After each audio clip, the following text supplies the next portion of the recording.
होली मिलन और अंतर्राष्ट्रीय महिला दिवस पर नारी शक्ति का सम्मान। जनचेतना भारत पार्टी ने महिलाओं को किया सम्मानित। जसबीर सिंह चावला ने दी जन जागरण की पुकार। जनचेतना भारत पार्टी कार्यालय हरदी में होली मिलन समारोह के साथ अंतर्राष्ट्रीय महिला दिवस बड़े उत्साह और गर्ममय वातावरण में मनाया गया।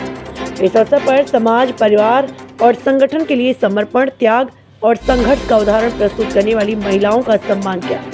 कार्यक्रम में पार्टी के राष्ट्रीय अध्यक्ष जसबीर सिंह चावला ने महिला शक्ति का अभिनंदन करते हुए कहा कि नारी समाज की सबसे बड़ी ताकत है और उनके योगदान के बिना समाज का समग्र विकास संभव नहीं है। कार्यक्रम की शुरुआत होली मिलन के सौहार्दपूर्ण माहौल के साथ हुई, जहां पार्टी पदाधिकारियों और कार्यकर्ताओं ने एक दूसरे को गुलाल लगाकर होली की बधाई दी और समाज में प्रेम, भाईचारा और एकता का संदेश दिया। इस अवसर पर अंतर्राष्ट्रीय महिला दिवस के महत्व को रेखांकित करते हुए महिलाओं के सामाजिक, पारिवारिक और राजनीतिक योगदान की सराहना की गई। अपने संबोधन में जसबीर सिंह चावला ने कहा कि महिलाओं का सम्मान केवल औपचारिकता नहीं बल्कि समाज की सोच और व्यवस्था का हिस्सा होना चाहिए। उन्होंने कहा, जनचेतना भारत पार्टी का उद्देश्य समाज के हर वर्ग में जागरूकता और चेतना की अलग जगाना है। इसी सोच के साथ पार्टी का गठन किया गया है ताकि आम जनता की आवाज को मजबूत मंच मिल सके और समाज के हितों के लिए प्रभावी ढंग से कार्य किया जा सके। महिला दिवस के अवसर पर जिन महिलाओं को सम्मानित किया गया उनमें श्रीमती बिंदेश्वरी आदिले, श्रीमती ममता शर्मा, श्रीमती लक्ष्मी कौशिक, श्रीमती शर्ता कौशिक, श्रीमती मारिया दास, तरन्नुम बेगम, श्रीमती नीता पोर्ते, श्रीमती अन्नपूर्णा नेताम, श्रीमती आशा बंजारे, श्रीमती नम्रता नामदेव, मनप्रीत कौर खनूजा, साइना बानो, चित्ररेखा साहू शामिल रहे। कार्यक्रम के दौरान जसबीर सिंह चावला ने अपने राजनीतिक जीवन के अनुभव भी साझा किए और राजनीति का असली उद्देश्य समाज में सकारात्मक परिवर्तन का लाना होना चाहिए। उन्होंने कहा कि जनचेतना भारत पार्टी केवल राजनीतिक मंच नहीं बल्कि समाज में जागरूकता और जन भागीदारी को बढ़ाने का एक अभियान है। बताएंगे आज अपने कार्यालय में महिला दिवस के अवसर पर सम्मान समारोह किया, होली मिलन का आयोजन किया और इसमें एक चीज़ देखने को मिला कि आपने आम आदमी पार्टी से जुड़कर भी बहुत अच्छा काम किया, लेकिन अचानक आपने नया पार्टी बनाया और फिर केजरीवाल के बारे में भी आपने कहा, प्रदेश के बारे में कहा, मोदी जी के बारे में भी बताया आपने। तो जनचेतना पार्टी कैसे मतलब इन चीज़ों को लेकर आगे बढ़ेगी और किन किन समस्याओं से जूझना पड़ेगा। अभी आपने चीज़ें और बताई कि मुझे जेल भी जाना पड़ सकता है, तो किन मुद्दों पर ऐसा हो सकता है कि आपके विरोधी भी आपके साथ स्टेप कर सकते हैं। देखिए, इतने सारे सवालों की बौछार हुई है। सबसे पहले तो आज अंतर्राष्ट्रीय महिला दिवस है, उसकी बहुत सारी शुभकामनाएं देता हूँ सभी श्रोताओं को, दर्शकों को। और हमारा गाँव जो हरदी है, जहाँ पर हमारा राष्ट्रीय कार्यालय भी है आम आदमी जनचेतना भारत पार्टी का, वहाँ के आसपास की मितानिन बहनें, जो टीचर्स हैं, जो प्राइवेट स्कूल रन कर रही हैं, हमारे बीच में बिंदेश्वरी आदिले थी जो दृष्टिबाधित विशेष विद्यालय की अध्यक्ष हैं, शक्ति में एक ब्लाइंड स्कूल को रन कर रही है। सभी महिलाओं का सम्मान करने का कार्यक्रम था।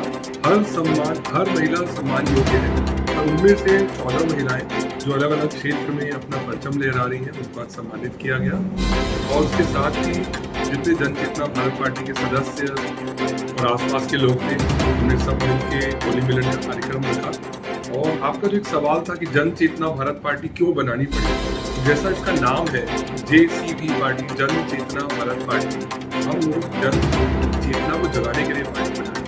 मैंने 2 चुनाव लड़े हैं विधानसभा में, लेकिन आखिरी समय में लोगों की चेतना शून्य हो जाती है। शराब, पैसा, साड़ी, बिछिया, गिफ्ट या जाति ये हावी हो जाती है। ये तो आपको भी झेलना पड़ेगा सर। हाँ, ये तो झेलेंगे ना, ठीक है ना, पर लोगों की चेतना जगा रहे हैं। एक भारत देश जिसको आज़ादी 200 साल बाद मिली, कितने संघर्षों से मिली, कितने लोग फांसी चढ़े, कितने लोग गोली खाए, कितने लोग जेल गए, और आज आपको वोटिंग का अधिकार मिला है इतने संघर्षों के बाद, एक आज़ाद देश मिला है। आप अपनी आज़ादी को छोड़कर फिर गुलामी की तरफ बढ़ रहे हैं। 500 रुपया, 1000 रुपया, साड़ी, बिछिया, जातिवाद में पढ़कर आप अपना वोट गंवा देते हैं। उसके बाद 5 साल से आप हाथ बढ़ते रहते हैं। इसको चेंज करने के लिए जनचेतना भारत पार्टी आई है कि लोगों की चेतना जागे, अपना कीमती वोट समझ के करें। सिर्फ राजनीति ही इस चीज़ों को बदल सकती है।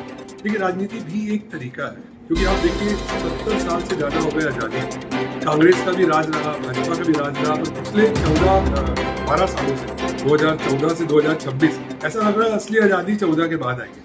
कितने सारे ऐसे नियम कानून ये ले आ रहे हैं। यूजीसी लाए, एक झुंझुना पकड़ा दिया, फिर उसको रोक दिया। तो अनगिनत हमारे प्रधानमंत्री कभी बोलते हैं कि नाली के गैस से चाय बनेगी, कभी बोलते हैं कि बादल आ जाएंगे तो हम रडार को छुपा लेंगे। कम बोलिए तो ज्यादा अच्छा। अब हमारे प्रधानमंत्री सुंदरता डेमोक्रेसी की और भारतीय डेमोक्रेसी की ये है कि कोई क्वालिफिकेशन की जरूरत नहीं है। आप एमएलए हो सकते हैं, आप पीएम भी हो सकते हैं, पता नहीं आप 4वीं क्लास से राजनीति करने के लिए कोई डिग्री की जरूरत नहीं। हाँ, ये सुंदर बात है। और इसी बात का उन्होंने मिसयूज किया कि ऐसे नाकाबिल आज हमारे प्रधानमंत्री हैं जो घुटने ट्रम्प के सामने कभी वो टैरिफ लगाता है, कभी बोलता है ठीक है चलो तुम्हारे को जारी किया 30 दिन जाके तुम लोग डीजल पेट्रोल या पेट्रोलियम प्रोडक्ट ले सकते हो रशिया से। तो बहुत ही असमंजस की स्थिति है। आज हम राजनीति की बात ना करें, हम यही बात करें कि जन चेतना भारत पार्टी का जन्म क्यों आज ये बात करें पार्टियां हैं देश में, उनमें से एक हमारी पार्टी होने वाली है, पर it will be a party with a difference. मैं 2 लाइनें अम्बेडकर साहब को बोलना चाहता हूँ, उनकी प्रेरणा से हमने आम आदमी पार्टी को 14 साल का साथ छोड़ के नई पार्टी बनाई। वो कहते हैं कि religion may be a road to salvation of the soul, but in politics bhakti और hero worship is a sure road to degradation and to eventual dictatorship.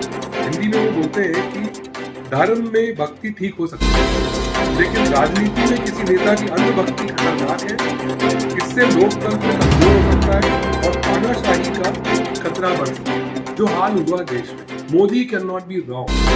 Modi के बारे में कुछ बोलते ही नहीं है, लोग तिलमिला जाते हैं कि आप कैसे रॉन्ग हैं भाई। कोई इंसान गलतियां उनसे हो सकती है, आप उनको इतना आका या भगवान जैसा क्यों मानो, स्पेशली जब वो खुद बोल रहे हैं। बायोलॉजिकल नहीं है। वहाँ के जाने के बाद मुझे लगता है भगवान ने मुझे एक विषय में देखा है, तो आईना देखते हुए लगता है उनको पीछे लाइट नजर आती है जो भगवान जी को। ऐसे डिक्टेटर वो सब हन जी जान जी वाह वाह वाह चिल्ला रहे हैं, बन गए ऐसे डिक्टेटर। यही हाल अरविंद केजरीवाल जी का उनकी पार्टी में, इसलिए मैंने भी कहा अगर उन्होंने कोई शीश महल बनाया तो वी डिड नॉट हैव। आपने कहा कि छत्तीसगढ़ में नहीं लड़ रहे चुनाव। हाँ, मतलब आम आदमी पार्टी के सुप्रीमो ने कहा छत्तीसगढ़ में नहीं लड़ रहे। 90 की तैयारी, 90 आकांक्षी कैंडिडेट से अचानक एक हुक्म आया भाई आपको 56 में लड़ेंगे। डिस्कशन नहीं है, संवाद नहीं है। पापा ने जो बोल दिया, आका ने जो बोल दिया। जन चेतना भारत पार्टी ने गलती से एक दो हमारे साथी ने बोला कि पार्टी के सुप्रीमो जसबीर सिंह ने बोला, मैंने तुरंत उनको टोका, no supremo, I am a common man.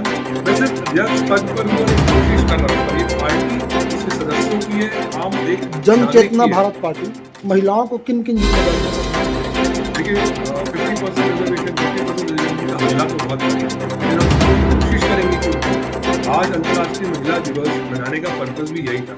खाना पूर्ति करके बहुत सारे लोग बनाते हैं, पर हमारे यहाँ देखिए सबसे पहले जो एक लेडी है चित्ररेखा साहू जी, तो पूरा ऑफिस इंचार्ज, पूरा ऑफिस को संभाल रही है। वो भी अपने घर से निकली है कई संघर्षों के बाद और सतत पिछले 6, 7, 8 महीने से काम कर रही है। ऐसे हम कई महिलाओं का सशक्तिकरण करेंगे। आज हमारे बीच में एक महिला साथी आई थी जो सक्रिय महिला है और वो महिला हिंसा के विरोध में काम करती है। उन्होंने मंच से कहा कि मैं अपने आप को बहुत अकेला महसूस करती हूँ। शुरुआती दौर में केवल बिलासपुर में ही रहेगी पार्टी की, पूरे प्रदेश में भी अपने लोग पूरे रहेंगे। प्रदेश में रहेगी।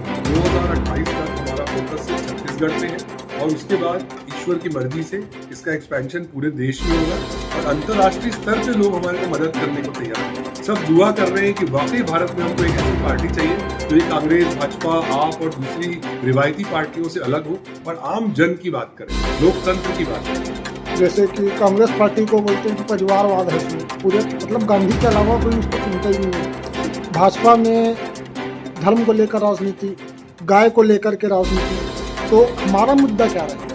देखिए हम सबसे पहले तो कॉन्स्टिट्यूशन, संविधान जो है उसको एक सिर्फ पवित्र पुस्तक बोल के पूजा करने वाले लोग नहीं। हमारा आज का भी प्लान था कि हम संविधान की कम से कम 2 पन्ने पढ़ें। हम संविधान की कॉपियां मंगवा रहे हैं।